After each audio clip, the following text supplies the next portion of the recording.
So I have the privilege today to be speaking with Drea Rice, who is a volunteer with Pitchon-Lev, an American citizen who comes over and makes a difference here in Israel. Welcome, Drea. Thank you so much. It's great to be here. I really appreciate it. Oh, of course. And I'm really excited to hear your story. Now, I want to talk about Pitchon-Lev because the point of this conversation is really to understand more about the organization and what it is doing for the state of Israel and really the Jewish people. But I actually want to start by talking to you a little bit about your background. You were raised Christian, but you are a very proud Jew today. Walk us through the transition. Sure. Yeah, like you mentioned, I was raised Christian. The sect of Christianity that I was raised in was pretty extremist in terms of doctrine and the way that they saw the world. And so as I got older, I really didn't identify with that.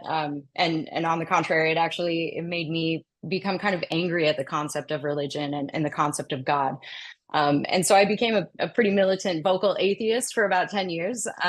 But throughout that time, I still wanted to really study and understand what I didn't understand about religion and the concept of God. So I did get a degree in psychology and religious studies and in kind of that quest to better understand. And kind of throughout this process, Judaism always stood out to me. It always felt deeply intellectual and personal by nature. And really what stood out to me the most, I think, was Judaism was kind of emerging to me as a religion in which we seek answers to questions. Like that seems to be a big theme.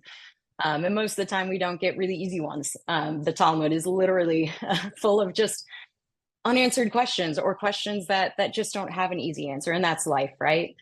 So to me, what I've come to understand throughout this process is like with Jews, the questions that we ask 99% of the time we don't get answers to, right? But the 1% of the time that we do, we get the state of Israel and we get Nobel Prizes.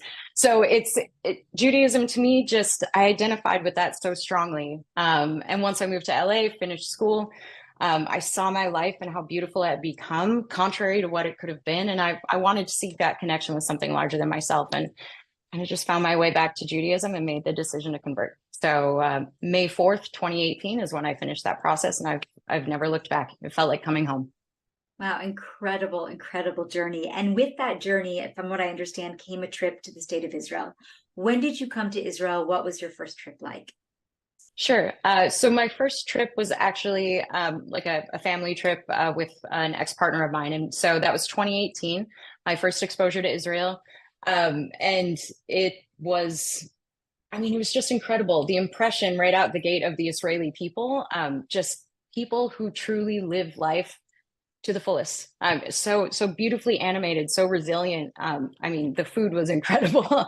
You felt the history beneath your feet. It made an incredible impression right out the gate. And then I had the great chance of being able to do birthright following my conversion. I was able to do that in 2021. And so that, fortunately, they had extended the age range and I was able to make the cut. So that was a truly impactful experience from a spiritual level. Visiting the Western Wall, having my bat mitzvah on the top of Masada. It was absolutely beautiful. And I was very grateful to be able to come back again, especially during this time. So that you came back during the war. Now, most people don't come back to Israel or come to Israel at all during the war. We've definitely have seen a huge drop in tourism, a huge drop in anybody really who wants to fly to Israel, as well as, reducing all of our flights. But you came, and that is how you got to know Pitchon-Lev. Before we really jump into your interaction with the organization, share a little bit, about how your family and friends reacted to your decision to come to Israel, even though we know that it became a very meaningful experience. Sure. Basically, the way I had this opportunity was through Birthright Israel. They made a call out to all Birthright alumni to mobilize and come as soon as possible. So I had received conditional approval after submitting my application, and I wanted to give my loved ones an opportunity to weigh in on that decision because it was a big one, obviously.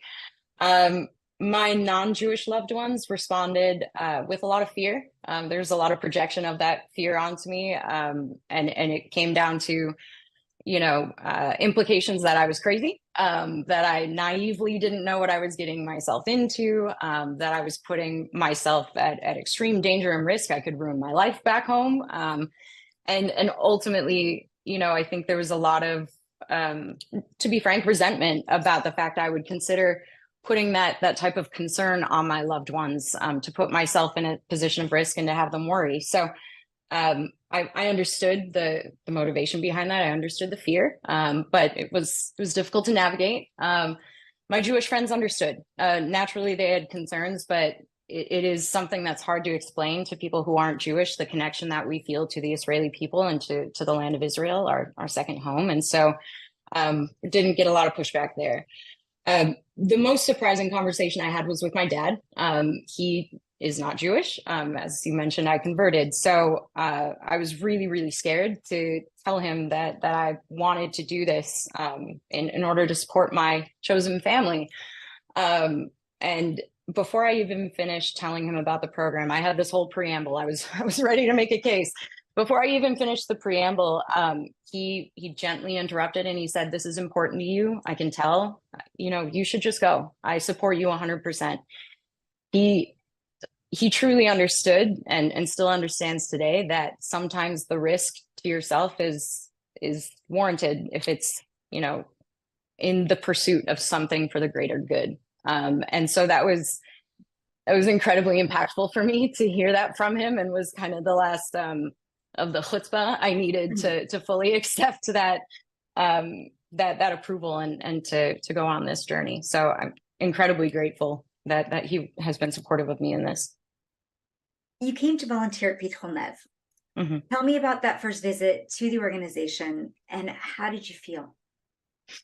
Yeah, I mean, right out the gate, it felt like a different experience than any other volunteering experience I've had in the States, which granted have been limited, but especially through work and all of that, we do get that type of exposure. But walking in the first day, I was impressed that they were able to stand up this logistics center in such a short amount of time to respond to the needs of these displaced civilians who don't have really anything that they had before. They had to move, they had to turn over their entire lives because of this war. And so they stood up in response, this logistics center to serve them specifically, which I thought was really impressive.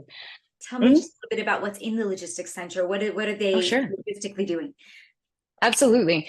So at the logistics center, essentially what we did was a big assembly line set of work to package donations of food for displaced civilians. So a lot of boxing of different essentials for your pantry so that people can get these boxes and help sustain themselves during the midst of this turbulent time. So yeah, they stood up this operation. It was incredible. And then the sincerity of the people who were managing it just really shone through in everything. This was clearly not philanthropic lip service. Like, this wasn't a self-serving organization. This truly was an organization that was responding to the needs of individuals who had been impacted, and they're putting their entire heart and soul into it. And I think the last thing that really stood out to me was the fact that we had local Israeli volunteers cycling through also. And so you got to work hand in hand in this collective effort, all with the same goal of supporting, again, our family.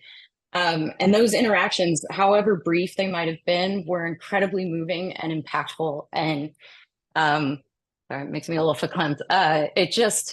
It was incredible to be able to make relationships with them and inspire hope the way that we could, just with our neighbors in this assembly line, but also to see all these boxes that we were creating that were going directly to the people that we were supporting. From day one, it was an incredibly moving experience. How long did you do this for during that first trip? Just over 2 weeks was the length of the program, but I did stay a little bit longer to get another day or two in there. It's incredible. Do you have any idea how many boxes you packed over that time? Oh my gosh. I want to say that when we had a smaller, scrappier crew, it might have been, 600 in the day. When we had a really big crew, we were doing as much as 1,600. So I can't give you final numbers, but we cranked out a lot of donations. And again, you're able to tie that directly to the people you're serving. This number of families are who we're helping with every single box. A family is behind it. And that was incredibly gratifying. Incredible. I at the Jerusalem Post, we actually went to volunteer there recently in honor of our CEO's birthday, in fact. Yeah. And there was a group of us, and I resonate very much with what you're saying. We did the assembly line and we were packing the boxes, and it was really an incredibly meaningful experience, which I would not have necessarily expected. When we went to sort of just, put food in a box, and we worked together, and the way we were able to feel that with every box we taped shut, that was another family. It was really an amazing feeling, and to do it like you did for over 2 weeks, it had to be gratifying. And I'm assuming that is why you were coming back. So tell me, when are you arriving in the country, and is this what you're going to do again? Yeah, I am. So I arrive again on the 24th of this month. I leave again on the 1st of January. Essentially, my workplace, they give us the last week off of work for the general holiday season here in the States. And so I thought, why not just buy a ticket? Let's go back. Let's do as much as we can. So that's essentially what I did. Just threw it on a credit card and I was like, let's go. Yeah, there's more that can be done. So I'll be going back to Pitchon-Lev as an independent to help support some more. So you're going to be working there each day. You're going to stay in Jerusalem, I'm assuming, and just keep going to Pitchon-Lev. And not in Jerusalem. Which factory are you going to be? Where are they working the facility? It's up in the center of the country. Rishon, yeah. In Rishon. I'm trying to remember where we were. Right, in Rishon located. That's right.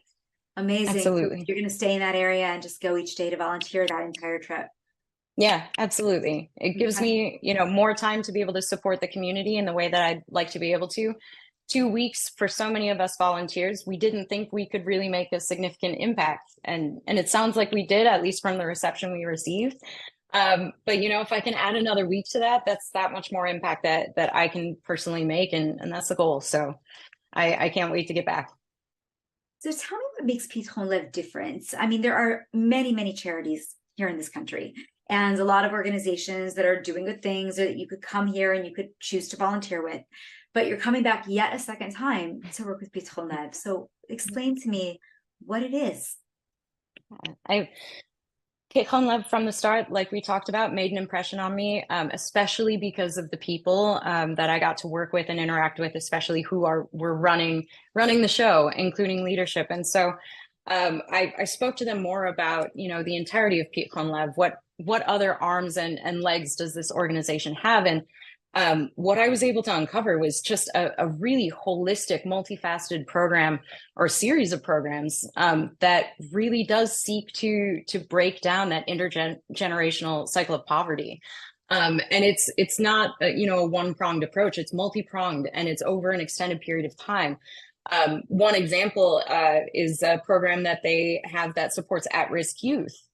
They support these youths for 7 years through some of their most pivotal developmental milestones to educate and empower them to really kind of, break through that ceiling, break through that cycle, and, climb the socioeconomic ladder and live lives that are sustainable and fulfilling. And just the fact that they stick with them for 7 years is a concept that blows my mind as an American with our very short attention spans. So that alone was incredible. But not only that, there's also rights utilization, educating Israeli citizens as to, what rights they do have, how they can tap into those resources, et cetera. That education and empowerment piece is so thorough, so thoughtful, and so sincere. And so I just was really struck by that the more I got to know about it, and fed off the passion of the people I was learning about this from. And I'm just very happy and very honored to be aligned with it in any way, shape, or form. It really is an incredible, incredible organization. Any final thoughts that you want to share before we sign off? I think just reiterating again that the donations have been pivotal throughout this time, but the need is still ongoing, and it probably will be after the war officially ends. So I just ask that, anybody who's watching this, who's learning about this organization, please consider donating if you haven't already.